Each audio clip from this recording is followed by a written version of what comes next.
Today is the day Baltimore Ravens football returns for the 2022 season as the Ravens kick off their preseason against the Tennessee Titans. We dive into a preview of that game and more with a very special guest next here on Locked On Ravens. You are Locked On Ravens, your daily Baltimore Ravens podcast, part of the Locked On Podcast Network, your team every day.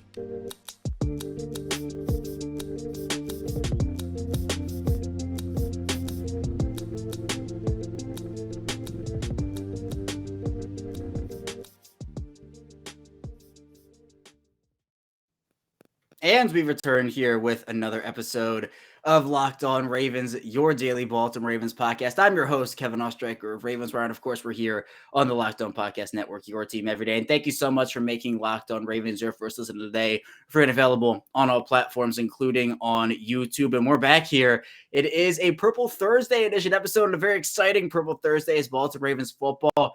It's here. We made it after a long, many month wait. And here with us to dive into the Ravens Week 1 preseason game against the Tennessee Titans is former Baltimore Ravens wide receiver and Super Bowl champion Qadry Ismail. Q, how does it feel? We made it to Ravens football. We are officially back here.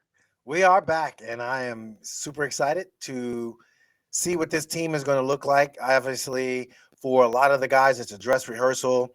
Some of the other guys, it's fighting to get on that 53-man roster. So this is it. This is where you can really start to sink your teeth into the roster, sink your teeth into what your Ravens are going to look like for the upcoming season. Yeah, and the Ravens' last preseason loss, they have the largest preseason streak in NFL history, 20 games. The last preseason loss was September 3rd, 2015. That's almost 7 years ago. It was to the Atlanta Falcons. And Q, I don't know if you remember week 3 of that 2015 preseason where you were, that Washington game where there was a brawl between Steve Smith and Chris Culliver fighting, John Harbaugh running across the field and really talking some smack to Jay Gruden. Do you remember where you were for that? I think I might have been, I don't know, a couple of feet away from the main booth that is the television booth, because I was in the radio booth doing the color analyst job for the team. Yeah, and what do you remember from that? I mean, you see there's this Ravens head coach, John Harbaugh, bursting across the field. He's a guy who sticks up for his players, really cares a lot about his players. I mean, what was going through your head that entire sequence over there? Well, I mean, the one thing that stood out in that game was just the fact that you had Steve Smith, who, you talk about leadership, you talk about a guy with just a tremendous amount of talent, Hall of Fame credentials, and it's a preseason game, and you're like, well, wait a minute, Steve, what are you doing? But he, wanted to stick up for his teammate.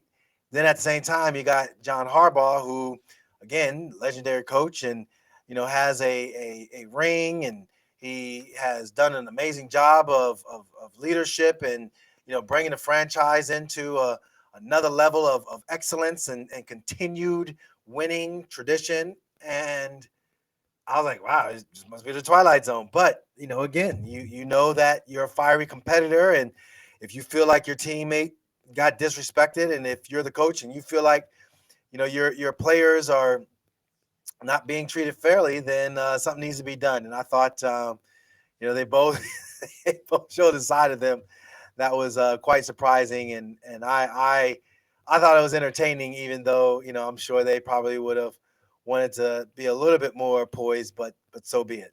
It's the heat of the moment. I mean, personally, I loved it. It was, again, that Ravens team is such a brotherhood. They all stick up for each other. It goes beyond the players. It's the players, the coaches, the executives, everybody in that building cares for each other. And so, obviously, the play that kind of sparked it was the pile drive on Kamar Aiken, former Ravens wide receiver there. And then, from there, it was crazy. I tweeted the clip out, and I was listening to it, and I'm like, hey, I know that voice. That voice sounds pretty familiar. And it was Q. But Q, it was a very busy week for the Ravens. Obviously, here we are on Thursday. Monday was the big day, though. The big day for the Ravens. We had J.K. Dobbins returning to practice, Justin Tucker getting extended as well. I want to talk to you about Dobbins, though, and obviously his return is huge. It's such a feel-good story, too, because he's worked so hard to get back to where he is. Still, obviously, not all the way done yet. We have to wait to see, what the workload is heading into the regular season. But just to see him back on the practice field, were you able to watch any of those clips that were posted of him, and how did he look to you? Yeah, so one thing I know right off the bat for an ACL injury, especially to a running back, you're looking at maybe I say a year and a half before you feel like 100%. Like just I'm back, I'm ready, I'm not feeling anything. The fact that you had J.K. coming back, fighting to get back on the field, feeling really good, feeling like hey his old self. It was good to see. It was good to see him making some cuts. Now, obviously, they use some kid gloves with him and didn't really go out there and do too much to put a lot of pressure on his legs and stuff because, again, it's his job to want to be out there. It's your job as a coach and as a medical staff to rein him in and realize that we ain't getting paid for this. We get paid for the regular season. So I thought the moments that he was out there doing his thing.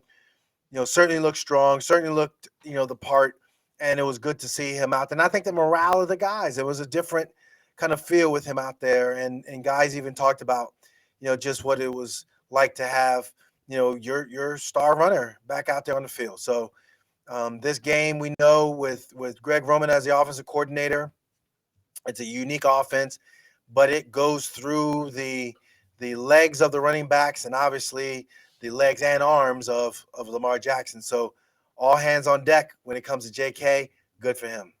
Right, and John Harbaugh talked a bit about Q, how it was, just putting another thing on his plate every day, seeing how he responds to it. But when we get to week one, Q, and let's say J.K. Dobbins is good to go, he's playing in week one, how would you kind of manage his early season workload? Is this a guy who you're putting on the field for 70% of snaps, 50% of snaps? Are you giving him 12 carries, 10 carries, 8 carries? What are you kind of doing for the first month or two as he kind of eases his way back in? So I think that's why you have a Mike Davis, and I think that's why you have the other guys that are on the roster to kind of feel out what the preseason is looking like for your guys come the regular season.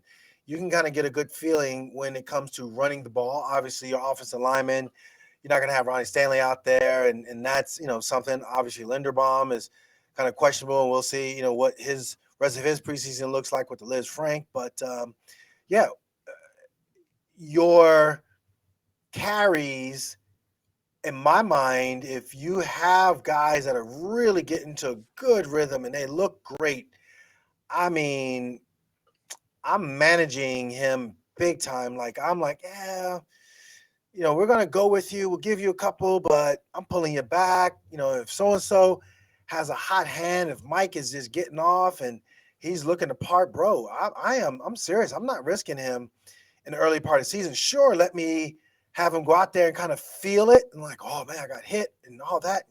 How did I respond? Yeah, this is good. But I need him in the latter part of the year. And I want him to be ready and fresh and let's go. So it's a delicate balance for sure. But I'm hoping that the other running backs will grab a hold of this opportunity that's going to be presented before them, but recognize that come the later part of the year, if they are still producing, sure, they're going to get some run, but make no mistake about it. I want to make sure my big dog, my big horse is ready to go in JK. Yeah, and this is part of the reason why I think they brought in so many talented backs in the offseason, just so many bodies in general, to make sure that they have enough. And so let's say a Gus Edwards has to start the year on the PUP list, for example, they can keep Mike Davis and Tyler Beatty and maybe even a Justice Hill, and they can use those guys in rotation with J.K. Dobbins as he gets more and more acclimated, more and more familiar with, again, that workload of an NFL, regular season game, which I know can be a lot. So I have confidence in him. Again, if he's ready for week one, he's too talented just to hold him out until he's a full 100% go. You also want to get him on the field to, again, get the experiences, get the feeling as you talked about too. But John Harbaugh talked with SiriusXM radio and said a lot of things about the Ravens injured players on the PUP list. Talked about Ronnie Stanley and Tyus Bowser and Marcus Peters as well. And, I'll read some of the quotes out here. He said, quote, Ronnie is looking good. I think he got a shot for the first game. Of course, you want those guys practicing 2-3 weeks. Tyus, the same thing. Also talked about Gus Edwards saying, quote, Gus is doing really well. He's kind of a patient rehab guy. I don't know that he'll be the first week, but before the season's over, I think he's going to be roaring and ready to go. And then about David Ajabo, he said, quote, he swears he's going to be back midseason at the latest. I told him, all right, time to get in the weight room. We got to get rid of those beach legs, get some football legs back underneath you. So anything there that surprises you at all? It seems to me like those are all pretty good injury updates. I mean, maybe the more disappointing one out of any of them being Gus Edwards maybe not being ready for week one, but that's a right in line with what I was thinking.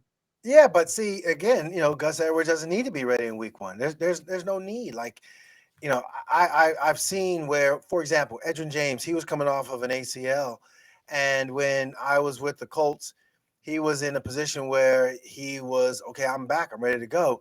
Week one, we go up against the Jacksonville Jaguars.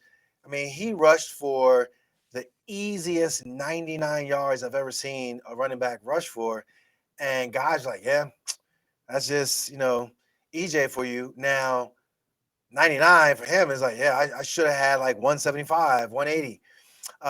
And so be it. Now, the main thing is that as the year goes on, your leg, there's that autogenic muscle inhibition where the super fast twitch muscle fibers, you get those little sorenesses and those little aches. And if you're not careful, especially again as a running back, it can wear on you physiologically and psychologically. And so what I'm hoping for is, Gus Edwards, hey, when you're ready, whether it be week 3, week 4, whatever, um, let's do it. Show it, let's do it, let's go. And then you got the rest of the season and just ball out. I think he's a different runner than JK clearly as well. So from the physicality standpoint, that's something where, if he feels like he needs to be more conservative, so be it. Ronnie Stanley, from what I'm understanding, it's let him get his football legs back underneath him, and he's going to be ready to go. Ajabu and company, when it comes to the Achilles, for Tyus and Ajabu, and I've had an Achilles tear. I will tell you that the more aggressive you are with it, in the long run, it's going to serve you well. You can't baby it. You got to be aggressive with it. For example, my God, man, my career is well in the rearview mirror. Not even trying to worry about trying to compare myself on those gentlemen's levels when it comes to, their soft tissue. Because of their collagen, they're going to be able to be a heck of a lot better at their recovery than me. With that said, just as a small mile marker, I'm saying by week 8, 9, they're like, yeah, you should be able to do a strong level of running. Well, I was like, skip all that. I'm thinking like by week 5, 6, let me go out there and do some strong level of running. Let me go out there by week 8, 9, do some plyometric type of activity, which puts a heavy load on the Achilles. That's what I mean by aggressive. And if, in fact, they have been that aggressive, I think because of, their youth and their collagen fibers being able to recover better than mine, then I don't see them slowing down. I don't see them being like it's like a hampering. And so, again, for John Harbaugh to make those statements, if you will, that everything should be okay for Bowser and Ajabu and company, then, hey, smile. We're about to see what this defense will really look like when it's fully reloaded. Yeah, and there's so much solidity with these things too. Again, you never really know until they're actually back out there on the field. But it was encouraging to hear those updates. Definitely, again, nothing set in stone, but to hear at least something I think was pretty encouraging overall. What into our first break here, though, on Locked On Ravens coming up, we're going to be diving into our full game preview of this Ravens Week 1 preseason battle with the Tennessee Titans. We'll be diving into the offensive side of the ball first. So be sure to stay tuned. We still have a ton to talk about here. First, though, I do want to tell you a bit about Built Bar. And if you haven't tried the Built Bar Puffs yet, you're depriving yourself of really one of life's greatest joys. And guess what? There's a new flavor in the indulgent cookie dough. They're covered in chocolate. And Built has done it again because there's a new favorite for you, the cookie dough chunk puff. They have a light and chewy texture. They're real cookie dough chunks in there. And of course, they're covered in 100% real chocolate. Cookie dough chunk puffs are only 160 calories. They have a whopping 15 grams of protein in them. And like all Built Bars, those cookie dough chunk puffs are covered in 100% real chocolate. You're going to love the new cookie dough chunk puffs, whether you need a snack for your workout, a late night treat, or just need to grab a quick bite. Built is the perfect protein bar, and they taste better than a candy bar. So go to built.com, use promo code LOCK15. You get 15% off of your order. Use promo code LOCK15. We're back here with our second segment of Locked On Ravens. Kevin Ostraker still here with Qadry Ismail and Q. Again, we have Ravens football. We're talking preseason, week 1, Tennessee Titans. Let's dive into some offensive positional battles you're looking forward to. I know for me, I'll start off with the running back battle, because we just talked about in that first segment how, again, you don't necessarily have to rush a J.K. Dobbins back. You don't have to rush a Gus Edwards back because you have so much other talented depth. But which of those players are you most excited to seeing in maybe a Tyler Beatty or a Corey Clement or even others? So I know Tyler Beatty, he's been talked about a lot as far as, John Harbaugh hoping to see what he sees with his, pass protection and how consistent he's going to be. Um, Lockett, same thing. I think clearly, whatever they do with Mike Davis, he wants to know his role. So, there's a veteran for you. Like, yo, I'm going out there, I'm gonna play. So, what's up? Um, but I think overall, we do need to really see, what this running back group is like. We don't really know, and for the first time, gosh, I mean, I can't think of another time per se where you have such ambiguity at a position, and that's the position of need. Like, you really need your running game to thrive because that's what this offense is built upon. So I think it's a good thing in that it's going to make for some exciting times with the game itself and keeping us all locked in and seeing who does what. But yeah, this is kind of new for me. And I think also when you're looking at the running back position, I'm interested to see how they rotate these guys in. Like, obviously, if Mike Davis plays, I think he's going to get the start in this case. But then, how do they rotate Justice Hill in? How do they put Tyler Beatty in? Corey Clement as well, Nate McCurry. I mean, you have so many players that can be contributors, and you're kind of looking at, well, can Justice Hill do enough to make the roster? That's a guy who I think is really on the bubble. And obviously, if Gus Edwards goes on the PUP list, I think that is the next guy for me because he's been a guy who's impressed, in practices, the stadium practice in particular. So if he continues that strong streak, he did not have a strong preseason last year, obviously, and then the injury happened. So if he can bounce back from that, I think that'd be great. But I know, Q, another key talking point is the wide receiver battle. And going up against this Tennessee defense, these receivers are going to be looking to make their mark. And we kind of have that core four locked in, Bateman and Wallace and Duvernay and Prochet, but people have wanted to see a bit more from Tylan Wallace. I know that a few people have said that, they just want to see a bit. And then also you're looking at that number 5 wide receiver spot where you have guys like Shimmer Bridges and Slade Bolden and Jalen Moore who have impressed. I mean, what are you looking for out of those guys in this preseason game? So Bolden and Jalen Moore, like for me, I think the biggest thing they were showing up, they were making some plays, and that's all good. But how do you do it when it's against another team? How you're probably going to get some kind of play call that is a little bit off. It's not on the script. You don't have a scripted play. What are you going to do? How are you going to do it? How are you going to line up? How are you going to react? What's the blitz like? Is it a contested catch? Do you jump off the page? So those are things that I am looking to see and hope that one of those guys, shows out. I mean, they've been showing out, so I don't see why they shouldn't, now. But yeah, I'm kind of anxious and excited to see what it looks like. And let's take a little detour here, Greg. I want to ask you about your first ever preseason game as a wide receiver. When you stepped on that field, I mean, what was the difference for you? From training camp to the field and an actual game, what was it like? Speed of the game. It was weird because I was like, wow, I'm here. My first preseason game. I think it was the Dallas Cowboys down at Texas Stadium that it was. Probably could look that up, and who knows. But yeah, I was sitting there and trying to just go over the plays. I knew the plays first and foremost, and I knew where to line up. But to hear it the way I had to hear it, to do it the way I needed to do it, it was just surreal. Like, I'm playing in the NFL. Like, this is a game, and this is going to be like not just practice. This is a game, and jobs are on the line and all the things. I was a second round pick, and I knew my chances of making a team were extremely high. I just didn't, as long as I didn't mess it up. And so I went out there and just let it go, let it, show my talents and have fun. But it's one of those things where you realize, like, wow, I am in the NFL. This is just, it's mind blowing, and it's a lot of fun. from the moment you walk in the locker room and see your uniform to going out there and just looking at some of the names on the back of the jersey, seeing the jerseys themselves of the other team. I remember going up to Kansas City for another preseason game, and wow, like I was like, this is the Kansas City Chiefs. Oh my goodness.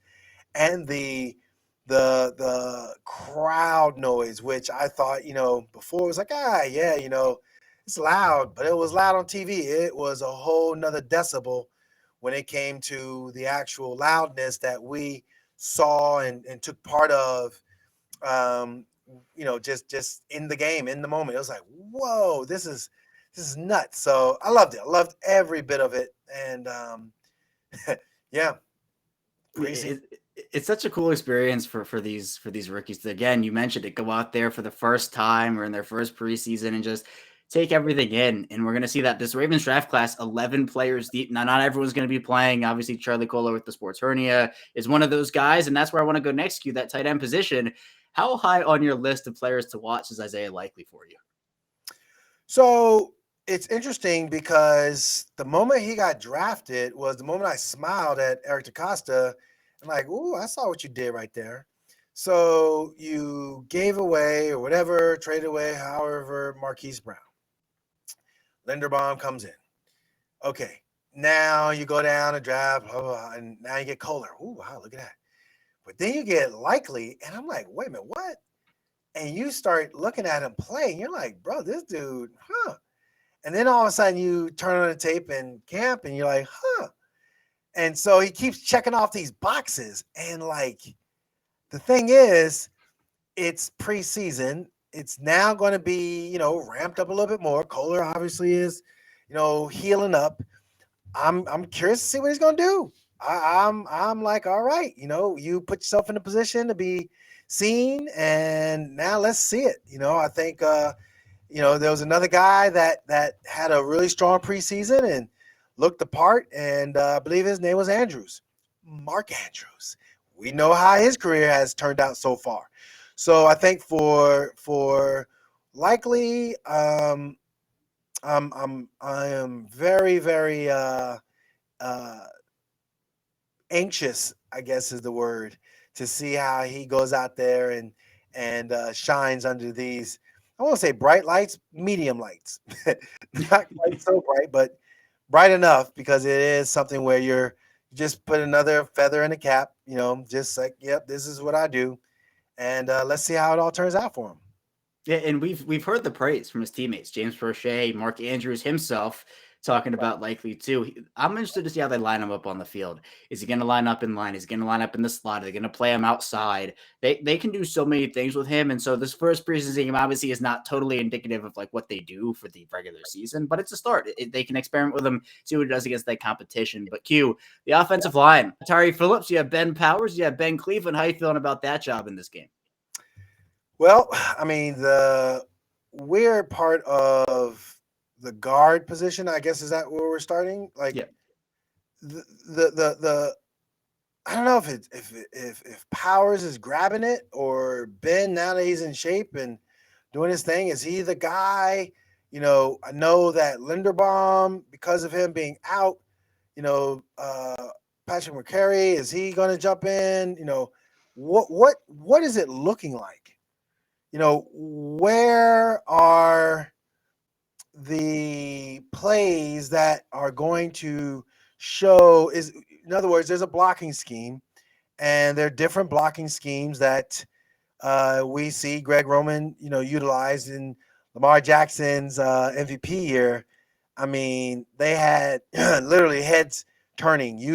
I remember specifically the New England Patriots game, and that defense was a smart defense, like brilliant. They knew their stuff, and they were like freezing. Wait, because the keys of what the tackles were doing compared to what the guards were doing. And, by the time, you saw it, it was too late, because the running back or Lamar was already down the football field. I'm curious to see, what are we looking at? Of course, they're not going to show everything, but I honestly think I would challenge my guys for the details of what is what. What does that mean? So as opposed to having a vanilla running game and just go out there, we want to see you compete. Now I want to see you handle things mentally, because the offensive line was not good last year. They had some semblance of a good offensive line last year. Lamar Jackson is more than breaking the bank. My goodness, let us see where this offensive line goes.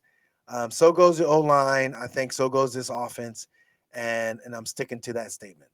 Yep, it all starts up front. 100% agree with you there, Q. And we'll head into our final break here. When we get back, we'll dive into defense, answer some mailbag questions, and more. So be sure to stay tuned as we talk about this preseason game coming up next on Locked On Ravens.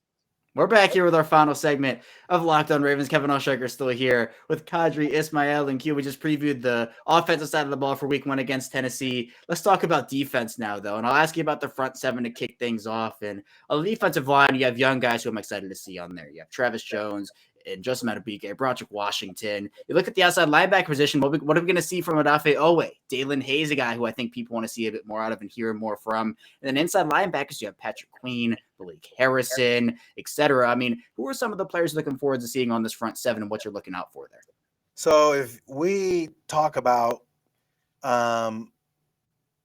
Isaiah Likely being like I am telling you, I'm circling right now. I'm writing down my name, Travis Jones.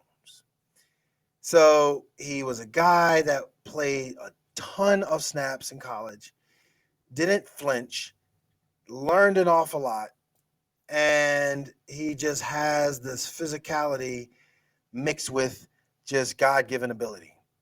And I think he's only going to get better. So if there was a guy to circle it, it's him. I don't really think Odafe needs to show much.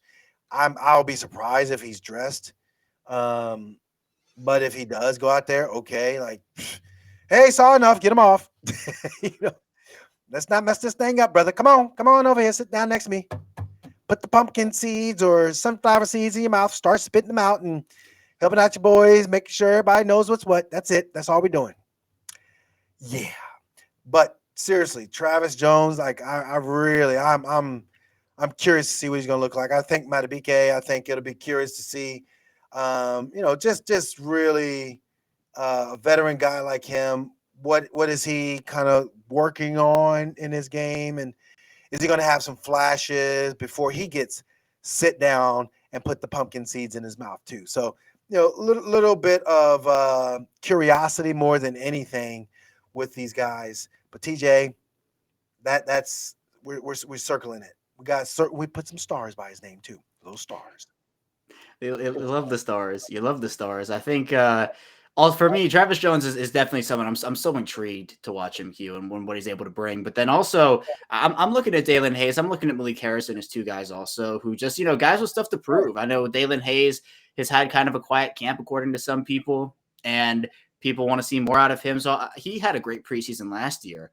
I'm excited to see what he can do this year. And then Malik Harrison, a big year for him as well. But the inside linebacker question, Q, it does pose one because there was a Chicago Bears linebacker who did request a trade in Roquan Smith.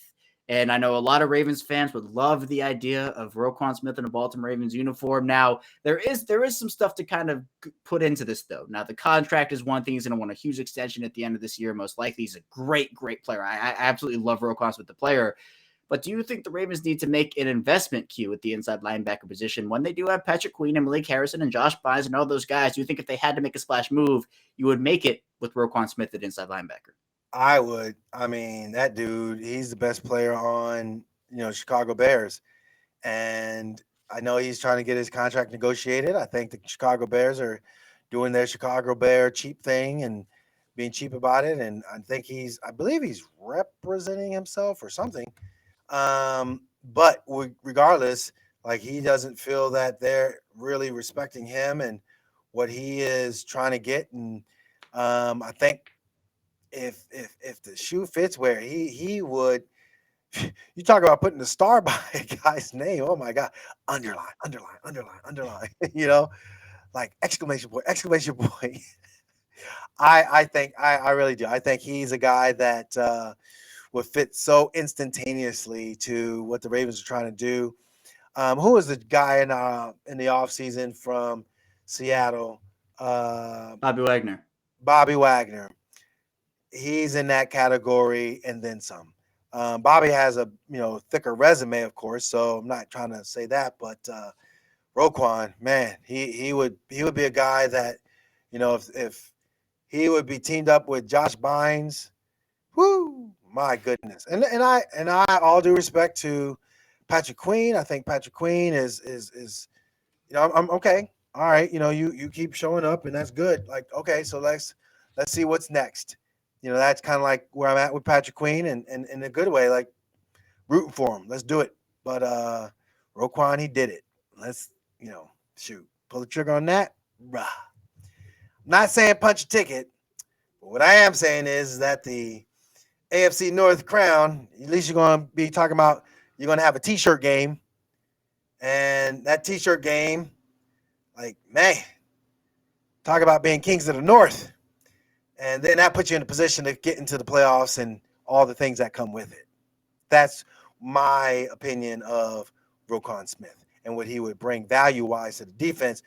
Mike McDonald, I think, is probably calling me now saying, yo, bro, like, here's the deal. I need him. Let's put pressure on all social media and see what we can do. So here at Locked On Ravens, we're going to try our best to get Roquan as a Raven. It will be great. It will be great to have him. And again, you do have to weigh, I think, some of the things of like, well, do they need to add a corner first or a wide receiver or an outside linebacker? No. But all those things, again, if Roquan Smith, if the Ravens feel like he is if he is the needle moving piece for them, look, I'm all on board with that. And again, it's not like a slight at Patrick Queen or Malik Harrison or any of those guys at all. Like, not whatsoever. I think he will be able to work well with those guys. Actually, I think they'd be able to do some things. And if you have a top four of Roquan Smith, Patrick Queen, Malik Harrison, and Josh Bynes, it's a pretty good top four. It's a pretty good top four. I'm not going to lie about that. But let's move to the secondary in the preseason game. You got some corners who might be looking to prove themselves a little bit here. We might see Kyle Fuller as a veteran who has struggled a little bit in training camp, according to all accounts. But I think some of the young guys, it remains to be seen what Jalen Armour-Davis will be able to do on the field. But Pepe Williams is someone from the cornerback position I'm looking forward to. Safety-wise, Kyle Hamilton, don't know how much he's going to play, but I will have him circled, most definitely putting those stars, as you have said, by his name. And also guys like Geno Stone too, but who are you looking out for in particular? So it's interesting because I think for Kyle Hamilton, he's going. I mean, he's a rookie. He's going to play. What has he done to say, he needs to be over on the sideline? I honestly think this is a game where you need him to get up to speed real quick, especially if you want to do the whole multiple, safety thing and give different looks in that regard. You need him to know what it feels like to be out there and really get your feet wet, what it feels like to have a tight end climb up on you or a receiver, running their route combination. And how do you communicate and talk? Obviously, they are talking about how you want to be obnoxious communication. So let's start being obnoxious with it. And I think, overall for, the guys that are looking, whether it be the Stones of the world, they really need to step up. I think stepping up just means that, I want to go out there and be a guy that, for me, I played last year, but I want you to remember me. I want you to know that, I just know what I know. I know how to play. Jefferson is another guy in my mind where if he can, it's not that I don't think that Tony Jefferson has it. I think he can show how much he still has it. You know what I'm saying? Like, you really don't need a young guy, or you really don't need to worry. I can go out there more than handle myself. So I think a guy like a Tony Jefferson is someone I would underline, but absolutely circling. So who do we circle? We circled so far Travis Jones. We certainly circled Kyle Hamilton. You know, obviously we know when it comes to tight ends, Isaiah Likely, we looking at him, and then obviously Malik Harrison. So those are the circle names. Well, maybe an underlying name would be Jefferson. I think TJ, for me, it's just, hey, go out there and play strong, play solid, and leave a good taste in the coaches' mouths of like, yo, we need him on our team. Good, strong leader, and that's why we're keeping him on our squad. Yeah, and they have so much depth there where they're going to have a lot of tough decisions to make over their entire roster, not just in the secondary, but the preseason, especially in the secondary, is going to be huge for that fifth safety spot, the maybe sixth cornerback spot. So, well, there are a bunch of undrafted guys too. I mean, Denzel Williams has had a solid training camp by all accounts, an undrafted rookie corner. So you're looking at those guys too. What can they do on the field? But let's round out here with a mailbag question. Let's talk about some roster predictions here. Even before the preseason starts, it's a question by Goers81, who says, who will be the biggest surprise addition and omission from the final 53-man roster? Now, for me, it's tough because there could be multiple different answers, but in terms of biggest surprise on the roster, I guess I'll go with an undrafted guy and say Zakoby McClain. That's my guy, an undrafted rookie inside linebacker. And then I'll stick with inside linebacker and say Kristen Welch will be the biggest omission from that in the place of Zakoby McClain. So do you have anybody, Q, who you're looking at as maybe somebody who's a dark horse to make this roster, or maybe even a dark horse to get cut who's a little popular in that locker room? Yeah, I think Denzel Williams, cornerback out of Villanova. I think he is really done a really good job of just reps. He's getting reps. He's doing his thing. This preseason is going to really be, the games themselves, I should say, are really going to be telling. But I think he's done a fine job to continue to be, you just keep making plays, brother. Keep making plays. And I think as much as he was on the bubble last year, I think it'll be a surprise, but I'm not rooting for it per se. But I think Justice Hill will be that surprise running back that will be the odd guy out, and it'll be either between him or Tylan Wallace as far as the two guys that'll be the odd man out. Yeah, I think that, man, if Wallace is that guy, that would be crazy. That'd be really a shock. It's one of those maybe like bold predictions almost, where like, oh, Tylan Wallace doesn't make it as a 4th-round pick. But again, he does have to prove it. He has to show us. I don't think the Ravens would. Well, they've moved off of picks in the past, but I think Wallace might be a bit. I don't know. He almost feels like a bit too talented, but you never know. You really never know with this stuff. Also, maybe a surprise from you would be Ben Powers, because he does have the starting job right now. But I have Tyree Phillips winning that left guard job. So, yeah, as roster construction gets closer, these preseason games, huge in determining roster spots and playing time. Again, the Ravens playing their first preseason game tonight. We made it. The Ravens are playing football tonight at M&T Bank Stadium. And QI, loved covering this with you today. Thank you so much for hopping on the show. And when we get back next week, we will have a full Ravens game to talk about, the first of 2022. And I'm excited to dive into that with you. I'm excited. You're excited. Game 1 is on. Let's go ahead and get it on. And then you and I, we're going to break it all down. Let's do it. Yeah, I'm excited. A good season ahead here for Locked On Ravens. Be sure to subscribe to this YouTube channel if you have not already. Follow us in audio form. We have a ton of great content coming your way. Q hops on here every single week to talk football with me, and they're great episodes all the way around. 5 days per week here on Locked On Ravens in general. Thank you again, Q. I really do appreciate it. That's all I have for you here today, though, Locked On Ravens. Thank you so much for tuning in. When we get back here tomorrow, we'll be reviewing the Ravens' first preseason game against the Titans. So be sure to stay tuned for that, and I will see you here tomorrow.